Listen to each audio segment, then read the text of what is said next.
Okay, salam sejahtera kepada anda semua. Okay, jadi kita berjumpa kembali dalam video bagaimana buat duit konsisten setiap bulan dengan aset internet. Okay, kalau pada sebelum video yang lepas, kita belajar tentang asas-asas teknikal internet. So, anda dah belajar tentang apa yang dikatakan sebagai domain, hosting dan juga integration antara hosting dan domain. Okay, jadi untuk kali ini kita akan belajar tentang satu lagi aspek teknikal yang tak kurang penting yang dinamakan sebagai asas penggunaan cPanel. Okay, so apa dia cPanel sebenarnya? Jadi sebenarnya apabila anda membeli hosting daripada mana-mana syarikat hosting, anda akan diberikan satu ruang server pada syarikat hosting tersebut mengikut spesifikasi hosting yang telah anda beli. Jadi untuk membolehkan user ataupun pembeli hosting untuk menguruskan semua fail-fail web, aplikasi, skrip, audio, video, image file, maka satu graphical user interface ataupun GUI diperlukan. Yang mana kalau dalam bahasa Melayu ni kira papan muka lah. Jadi satu papan muka ataupun GUI di mana anda sebagai pembeli hosting boleh menguruskan semua hal-hal teknikal berkaitan hosting dan pengurusan web panel. So papan muka tu dinamakan sebagai cPanel. Okay. Jadi sebenarnya ada banyak contoh papan muka lain yang boleh anda guna selain daripada cPanel. Kita ada Drupal, kita ada Joomla, CMS dan sebagainya. WordPress tu termasuk dalam salah satu daripada kita panggil dia sebagai CMS, Content Management System. Tapi yang paling biasa orang guna adalah cPanel. Okay. Jadi kita gunakan cPanel ni sebab dia mudah dan satu lagi dia dah tersusun mengikut satu format dan fungsi yang tertentu. Okay, jadi mari kita lihat macam mana rupa bentuk cPanel sebenarnya ni. Okay, so ini sebelum kita nak masuk pada cPanel, kita kena belajar kan. So macam mana cara nak masuk kat cPanel kita ni? Jadi untuk kita nak akses kepada cPanel, pastikan anda dah beli hosting lah. Kalau anda tak beli hosting, memang anda tak akan dapat lah cPanel ni. Anda hanya akan dapat cPanel bila anda beli hosting. Okay, apabila selesai anda beli hosting, okay, lepas anda dah bayar semua, dan biasanya pihak hosting akan memberikan anda satu password dan username untuk anda akses ke papan muka cPanel bagi hosting anda. Okay, so ni adalah contoh. Sebelum anda nak masuk cPanel tu, dia akan ada ni papan muka dia lah. Okay. Jadi macam mana nak bagi akses kepada cPanel ni? Okay, anda yang paling senang adalah anda perlu type nama domain anda. Kalau katalah dulu anda beli domain ni, katalah firdaus.com. So anda perlu type www.firdaus.com/cPanel. Okay, so type /cPanel je. Okay, so anda tekan enter, dia akan keluar macam ni. Okay, akan ada cPanel, lepas tu dia ada satu papan muka, suruh anda masukkan username dan juga password. Jadi masukkan username anda, password. Okay, mana anda dapat ni, biasanya pihak hosting akan bagi. Dia akan bagi satu email. So dalam email tu dia beritahu apa username anda, apa password. Jadi anda kena refer pada email yang diberikan oleh pihak hosting lah, kalau nak tahu apa dia username dan password. Okay, so ada type username, password, anda tekan login. So dia akan masuk dalam sini. So ini adalah contoh papan muka bagi cPanel.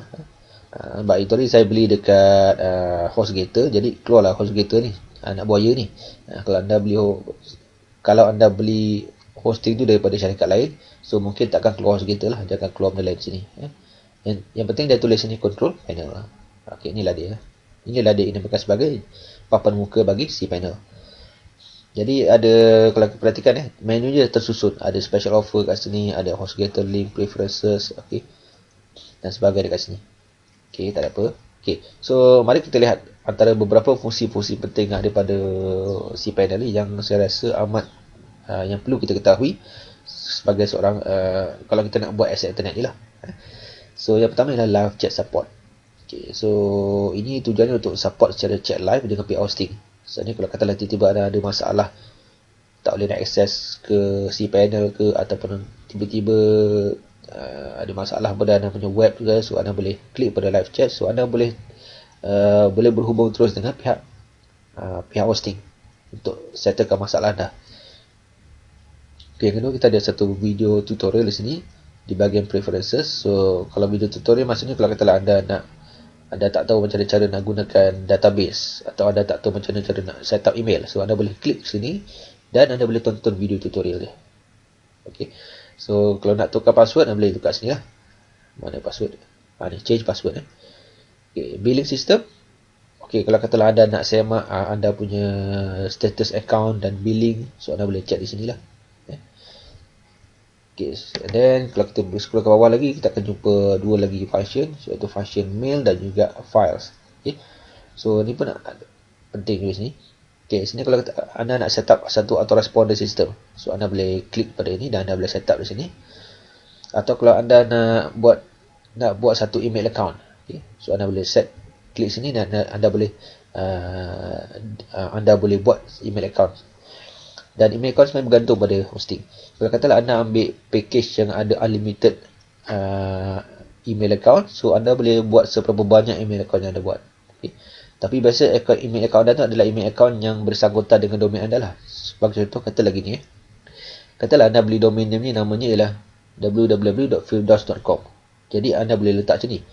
Mungkin salah satu daripada email anda akan berbunyi begini, sales@fielddos.com, ataupun anda buat support/fielddos.com. So contoh je lah. Di bahagian file kita ada file manager. So ni kalau anda nak buat file ke, atau anda nak susun file dan sebagainya, so anda boleh gunakan di sini. Yang lain saya rasa jarang kita guna. FTP pun kita jarang guna. Okay, ni pun salah satu yang penting, iaitu domain. So kita ada subdomain, add domain, park domain, and redirect. Okay, subdomain yang bermaksud kalau anda nak membuat satu sub di dalam domain anda. Contohnya macam ni, katalah domain utama anda adalah www.fielddos.com. Anda nak buat satu subfolder berkenaan dengan katalah business cake. Jadi anda boleh buat satu subdirectory business cake anda di dalam domain Firdaus. Jadi anda boleh set macam ni. Anda boleh buat subdomain jadi gini, www.cake.fielddos.com. Okay. Atau katalah anda nak buat satu seminar, so anda boleh buat macam ni, www.seminar.fielddos.com. Jadi segala hal-hal yang berkaitan dengan seminar anda boleh letakkan di dalam folder seminar. Atau kalau segala hal yang berkaitan dengan kek, anda boleh letak semuanya dalam satu folder kek. Itu contohnya. Okay, add on domain.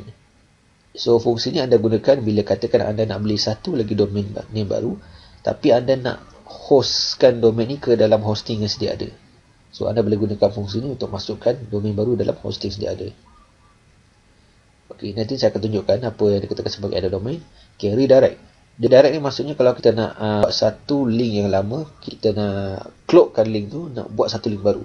Sebagai contoh, katalah gini. Katalah anda nak redirect satu link affiliate yang berbentuk yang macam ni. Katalah anda ada satu produk affiliate, anda nak promote. So bentuk ni biasa memang tak comel lah. Ada ni dah macam-macam lah, ada hop, ref lah apa. Okay, so katalah anda nak bagi link ni nampak cantik sikit. So anda boleh gunakan fungsi redirect pada hosting anda. So daripada link macam ni jadi macam ni. Kan nampak cantik sikit. Orang pun senang nak ingat kan. So itulah yang dikatakan sebagai redirect. Anda boleh gunakan fungsi ni untuk nak cloak link yang tu kepada satu link yang lebih cantik. Okay. So saya nak terangkan apa itu add domain. Ini adalah lebih kurang kita punya grafik. Saya buat satu grafik untuk menunjukkan kepada anda apa yang dikatakan sebagai add domain ni. Okey, sebagai ini. Katalah ni adalah hosting anda. Ini adalah ruang tapak hosting anda di dalam server. Okey. So katalah anda beli satu domain name yang dinamakan sebagai www.fielddos.com dan anda registerkan, anda integrasikan domain name ini ke dalam hosting yang ini. So jadi bermakna dalam hosting anda ni akan ada domain name yang ini. Okay, katalah tiba-tiba anda buat bisnes pun berkembang, anda pun ada buat kedai. Katalah anda buat satu kedai kaset online. So takkan anda nak letak semua dalam ni kan. So anda nak buat, kalau boleh kita nak asingkan file-file tersebut dalam satu folder berasingan. Jadi kita membelilah satu domain name untuk website baru. So kita beli namanya ialah www.casetonline.com. Tapi kita nak parking domain ni ke dalam hosting sedia ada. So untuk fungsi yang macam ni kita boleh gunakan add-on domain. So kalau anda ambil unlimited add-on domain, ini bermakna anda boleh letak seberapa banyak domain name dalam satu ruang hosting. So ini saya cadangkan kalau katalah anda memang betul-betul nak betul-betul dah serius dalam bisnes anda, saya cadangkan anda ambil satu hosting yang ada fungsi unlimited add-on domain. Macam saya kata tadi, kalau katalah tiba-tiba anda nak nak buat lebih daripada satu bisnes, atau anda nak buat lebih daripada satu fungsi anda punya ni bisnes. Jadi so anda boleh beli macam-macam jenis domain ni dan boleh letak semua ni di dalam satu tempat hosting. Kalau katalah tiba-tiba anda beli satu lagi domain name namanya kayuyanti.com, so anda boleh letak kat sini. Anda boleh registerkan domain name ni ke dalam tempat hosting yang sama.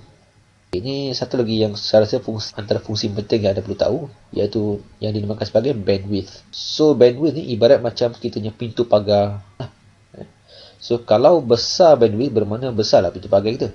So bila besar pintu pagar, bermakna lagi ramai trafik boleh masuk ke dalam website anda. So kalau bandwidth anda kecil, atau bandwidth anda ada satu had tertentu, bermakna punya pagar ni tak fleksibel. Okay? Jadi kalau katalah tiba-tiba dalam satu masa tu, tak macam mana anda buat promosi gila-gilanya, tiba-tiba ramai yang pelawat yang cuba masuk ke website anda, kebetulan anda punya pagar pintu kecil. Jadi itu yang menyebabkan kadang-kadang keluar message error kata bandwidth error dan sebagainya. Jadi untuk membolehkan pintu pagar anda fleksibel, kalau boleh anda pilih fungsi unlimited bandwidth. Ini bermakna kalau anda pilih fungsi ni, so bandwidth ni dia akan berubah secara fleksibel bergantung kepada berapa banyak trafik yang masuk ke website anda pada hari tersebut. Okey, so kita tengok ke fungsi lain. Oh, itu saja, dah habis. So saya rasa itu antara fungsi penting yang ada. Okey.